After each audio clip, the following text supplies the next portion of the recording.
Hey guys, we're at Fuji Highland today. I am so excited for this. You can see Eejanaika in the background right there. All the coasters here are open. It's a nice day. There's no rain. It's actually going to be a great day today. It doesn't look too busy, but we don't really know. I looked at wait times. Everything's under 20 minutes right now, which is insane. The park did just open, but we're going to go to Eejanaika first, obviously. Of course. So we got to ride that. You know, I'm going to be honest, I thought Eejanaika would look a lot more black in person. It looks very brown. It does, but I don't care. No, I don't care. I'm just saying. This park looks insane. There's so many tall coasters here. It's like, wow. Well, I guess there's 3 tall coasters, but it feels very, yeah. I don't know. I feel like I could just like read the excitement in the air. Like, I don't know why. 4 incredible coasters: Zokon, Takabisha, Fujiyama, and of course Eejanaika. Unfortunately, Dodonpa is closed. We see the track right there. It's getting dismantled right now. Yeah, it is. So that doesn't even have a close to having a future, but oh my gosh, I'm so excited to ride Eejanaika, even though the 4-dimensional is not my favorite model, but I'm actually so excited. I want to see how much better it is the next 2. Guys, you gotta follow the orange line to Eejanaika. That's how it works. Look, they have a little Naruto themed area of the park. It's a cool area. Oh look, they even have a shooting dark rider themed to Naruto. There's this character. I watched Naruto like the first 100 episodes or so, and I didn't really like it, so yeah. Hey yo, what the? I'm not gonna lie, Eejanaika's entrance is so far tucked back in the back of the park. Thank God for that orange line that we followed. So we officially have a station way for Eejanaika, which is pretty good, if I do say so myself.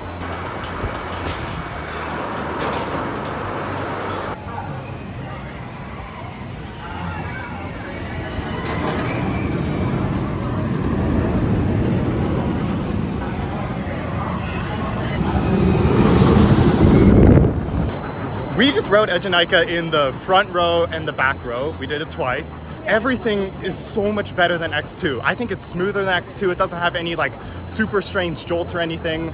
The elements are okay. There are like a few, but there's nothing as bad. It's in the brake run, which is not bad at all. Yeah, like all the elements are insane. This thing up here, what the hell is that? That 0G roll is absolutely insane. I don't feel much forces on 4-dimensional coasters in general. It's just the crazy experience of just flipping everywhere and not really knowing where you're going at. That's what I get from these coasters, not forces. But that's just a me thing, probably. I mean, I feel the positive G's on the Raven turns and stuff, but besides that, it's, I don't know, it feels almost forceless. But I don't care because it's crazy. It's like so disorienting, and it's like... There's no dead space on this either. Yeah, like X2 has some dead space, but this has nothing. The thing that I love about Eejanaika is it takes X2 and it makes it smoother and it takes away all the dead spots, which is like the 2 big problems with X2. So it's just like the perfect 4-dimensional coaster in my eyes, which is, I actually really like that coaster. It's probably my number 2 right now, only behind Velocicoaster, but I don't think anything will dethrone that. And like about the part of it being smoother than X2, like it's a different kind, like I would say in general, it's more rattly. Like X2, the first drop and the first Raven turn is glass. Like you barely feel any shakiness. But here there's mild shakiness. But it's like, I would take that any day over X2's like crazy final Raven turn. Yeah, that's terrible. This is actually so nice to ride. I can put my head back the entire ride and just enjoy myself. It's not like I'm fearing for my life of getting hurt. Like, I love Eejanaika just mainly for that reason. I can ride it comfortably. All the elements that are good on X2 are amazing on this ride. Even like the best moment on X2, which is the first drop. Like the first drop on this ride is basically the same. Even with the shorter trains, it feels basically the same. Yeah, it's basically the same. I have to say it's badly in need of a repaint. Like the track is red. It's red in some points. I'm like, where does the red come from? Yeah, the red was the first paint. It was originally red. Oh, yeah. I see. It's just so worn out that it has gone back to the original color, which is awful. This coaster's not open yet for a credit run. We'll come back later. We'll come back to this later. We're gonna do this, but we'll go do like Takabisha or something. I say we do Fujiyama. All right, let's do Fujiyama. Okay, but that was insane.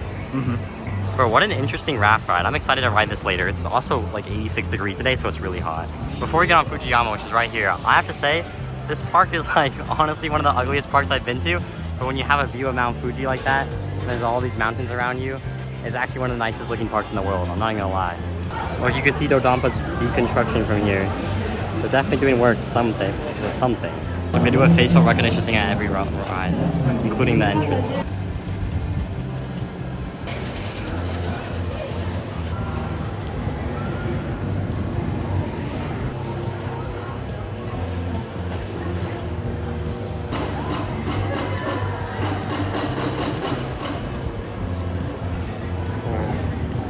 Oh.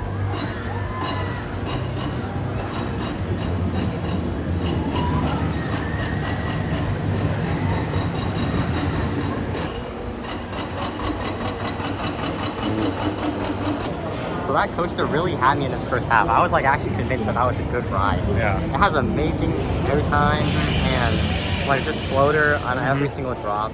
And the turnarounds are a little janky. They're like rough, a little jarring, more than a rattle, but not like that bad. And I was like, okay, this is enjoyable. There's airtime, little rough turnarounds, but airtime after rough turnaround. Also, the view is awesome. Oh, that is the best view on any coaster I've ever seen. Going up that lift hill, you see Mount Fuji and like the surrounding forest, and it is the most immaculate thing I've ever seen. That was a stunning view. But then, once you get to the second half, or like the last quarter of the layout, the last third, you go into these weird turns. I don't really know what they're supposed to do. You kind of just like, it's overbank after overbank after overbank, like back and forth. And not really an overbank, but it's just bank turns after bank turns. And it is so rough. Like, I already knew it was gonna be rough seeing it because of how every turn rode. But that like kind of spoiled my whole entire ride for me. I'm like, wow, this is a great coaster. And I'm like, wow, this is an awful coaster. Yeah. So overall, it's just rough. it's a good coaster though. I enjoyed it. The lap bars are really goofy. They're massive. They're huge blocks. It's probably a good thing though, because those brake runs are not nice. That final brake run is not nice at all. It's pretty sharp. It is pretty sharp. Actually, I don't know where it is. Yeah. By the way, we're trying to ride Takabisha right now, so we're trying to find the entrance. This green line says nothing's over there. Anyways, that was a good coaster. We might ride it again later today. We'll see. I'd rather ride Eejanaika though, so we'll see. Another 40-minute wait, which isn't that bad considering it's all inside. I really hope it's air conditioning. Let's see. Oh, it's nice in here. My phone looks very seizure-like. I don't know why it's flashing. I saw this running with like 2 trains on the track at one time, which is revolutionary for here. I'll talk about the operations in a second, but it's very questionable. Guys, this is false information right here.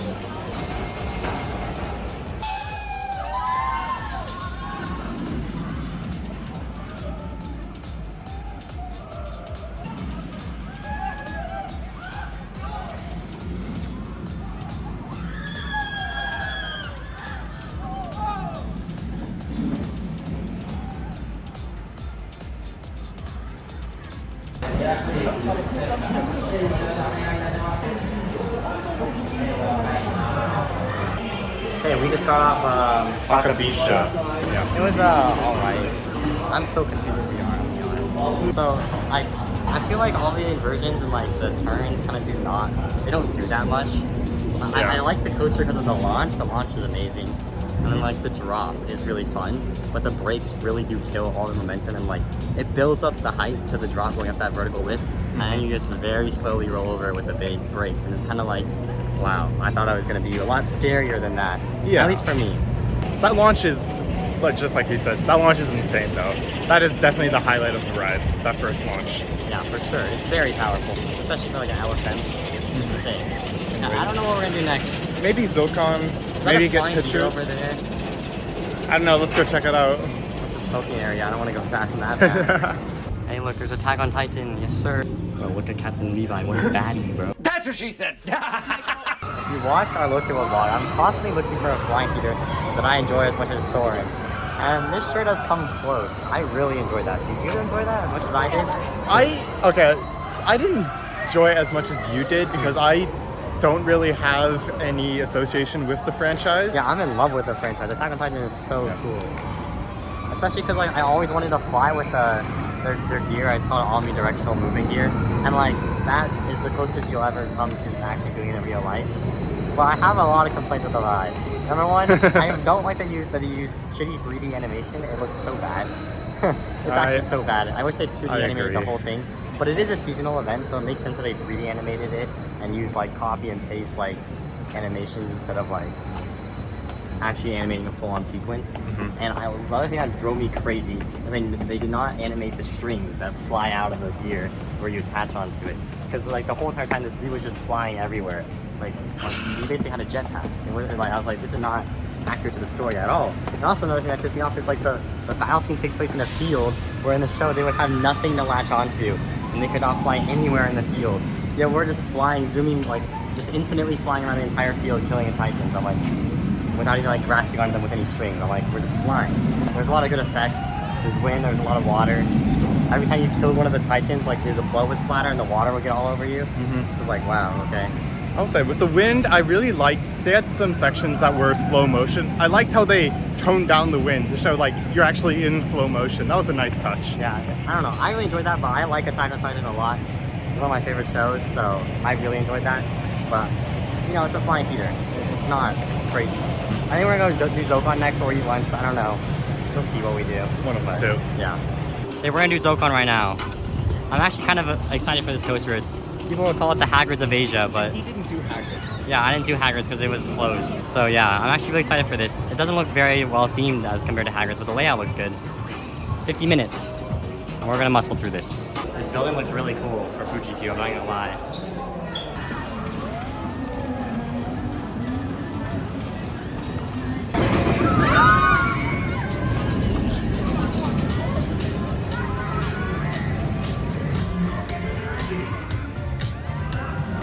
Zokon is actually so fire. Like, I was not expecting like this coaster. I thought I was gonna like be like Arctic Rescue and be like hella layman, but it's not. I love that. The onboard audio like increases a ride experience tenfold. I think that's why I like Hollywood Dreams so much. I think that's like why I like this coaster so much. And honestly, I would put it at number 2 in the park behind Eejanaika. I think it's better than Fujiyama and Takabisha, but you can hate all you want. I love this coaster.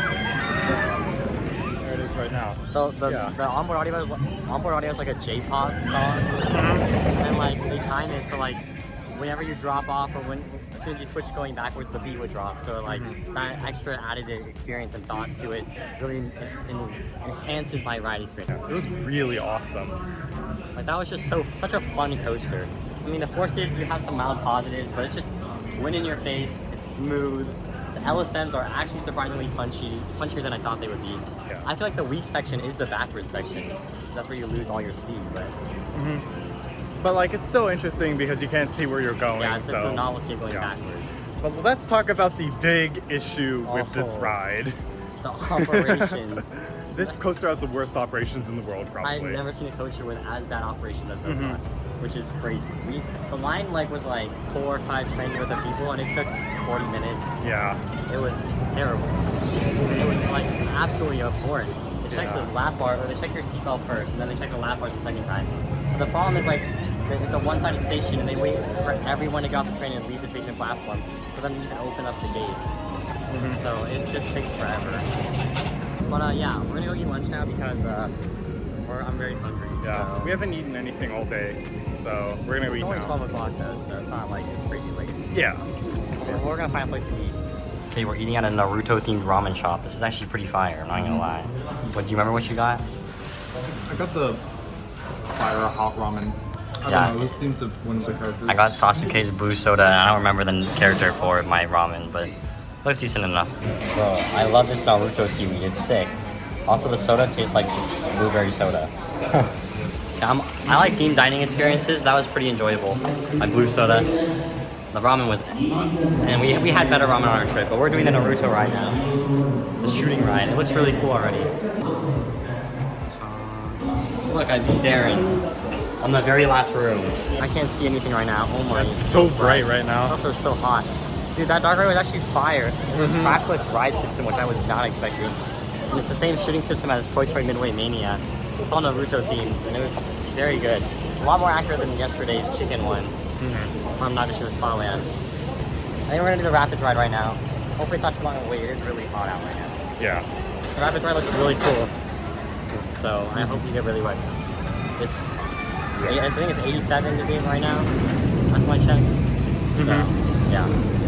Look at that immaculate theming and that bowl thing over there. Oh, I'm actually really excited for this. That was like one of the most wet rapid rides I've ridden in a while. And it's not even like rapids that get you wet. It's like the drop off the lift hill. And there's just a wave of water that went boom right over my head. Yeah. And boom, I'm soaked immediately after getting off the lift hill. But that has some of the coolest like stuff I've seen, I'm gonna be honest. Like it's like a whirlpool section where you go in a circle, you double down drop, that's interesting. I don't know, it's just a very unique rapid ride that I have not experienced before. Guys, look, there's a button to press. I love inconveniencing other people's days. Oh, it gets more water on us than them, I feel like, bro. Okay, we're following the blue line to Thomas the Train Land. Guys, unfortunately, the haunted house, which is over there, I've heard that's really scary, but it's closed. It's being renovated for the next month. I also find it funny that the same path to the children's land is the same path to the haunted house. Yeah, we're walking on the same path. Wait, is this the song on Zokan? All J-pop sounds similar. They're very similar. But something along those lines, in case you were curious. I don't feel comfortable in this land right now. Yeah, this is very so awkward. weird. Guys, here's the coaster. Operation Get the Credit and Dip the Fuck Out. I don't want to be here right now. Oh, look at Dampa's Loop. That's pretty cool. Yeah. Operation Get the Credit and Dip the Fuck Out is going well. So we got the credit. Now we're doing the dipping the fuck out part, you know? I'm pretty sure that was a Togo. I don't know, it's Sansei, which could be Togo because they kind of are Togo, right? Yes and no. Okay, yeah, Depends no. on the ride. Yeah, Basically, no. we have no idea. Yeah, we don't know. But we're gonna go do another family coaster, and then we're probably gonna marathon Eejanaika for the rest of the day. This train is from your nightmares. Hold up. Oh, this train is from your nightmares. This looks like a dark ride. I just want to go do it just because why not? Oh, it totally is a dark ride. Whoa. This is like Monsters Inc. Hide and Go Seek. It's pretty cool. Like you can light up the treasure like this. Like it's pretty cool. I'm glad we did this and no wait. Yo, there's a turntable. Yo. Yeah, this looks like a coal, you're right. Wee. Bro, that was an interesting dark ride. It was exactly like Monsters Hide and Go Seek, but we'll go see that in a couple of days. But I enjoyed that just because there's no wait and that was fun to do. Decently enough. There's a turntable on the ride and it's completely unnecessary. There's no reason to have a turntable. But yeah. Oh, watch out. Oh, I think Thomas the Train should be a horror movie after going on that dark ride though. That was a bit creepy. Anyways, we're gonna go ride the other kiddie coaster that we said we were gonna ride. It's a suspended family coaster made by. I'm too tall to ride it. Oh yeah. So We'll see. We'll see how that goes. Okay. It says 30-minute line. So this is unfortunate, but kiddie coaster time, or it's not a kiddie coaster, family coaster time. So what the coaster looks like, it's suspended. It was very interesting. It's Hagoi, whatever, the other Asian company that we use, that we rode family coasters with this trip so far. Okay, we got credit completion, guys. We got all 6 credits. 6 credits here, so yeah. Now we can just laugh at Eejanaika for the rest of the day and have not a worry in the world.